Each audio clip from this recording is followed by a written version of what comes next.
dazzles and you look at talent and say, wow, I wish I could be like that.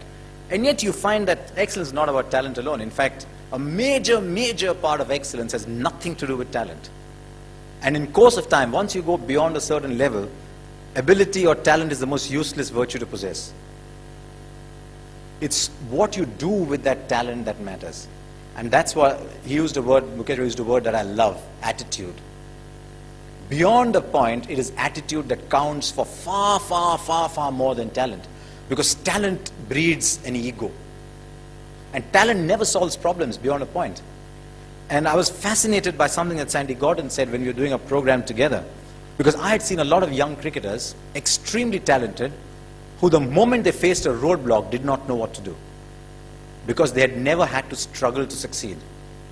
They always used their talent to succeed. And Vinod Kambli is an example of that. The moment Courtney Walsh bounced him in Bombay, he was 22 years old.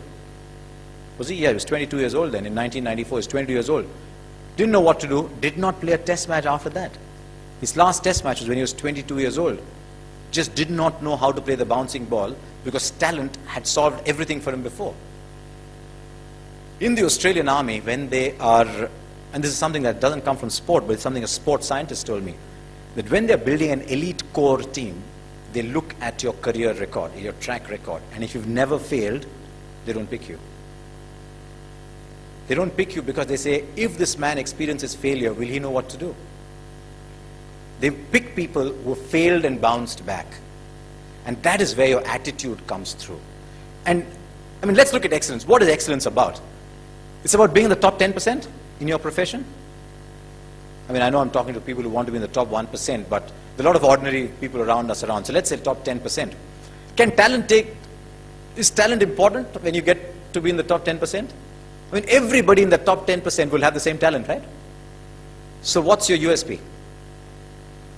It's what you do with the talent that counts. And unfortunately in our sport, and I think in India as a nation, we're dazzled by talent a great deal. I have found that beyond a certain time in sport, as indeed in broadcasting, that your work ethic and your attitude counts from far more than talent. I mean, Tendulkar is a prime example. The moment you say Tendulkar, if I asked you to, if you had one of those things that talk show hosts do, I'll give you a word and you give me a connecting word in one word. You say Tendulkar, you'll say talent, right? He played 55 games as a 14-year-old without a break. 55 days. He'd practice for 2 hours, play a game, practice 2 hours, fall asleep on the dining table. And do that 55 days in a row. That's attitude. You know, we think, and this is something we talk about in our corporate lectures as well, where we advise against talent. When Tendulkar was born, it wasn't that this nurse picked him up and said, here, Mrs. Tendulkar, here's 70 hundreds for you. Yeah?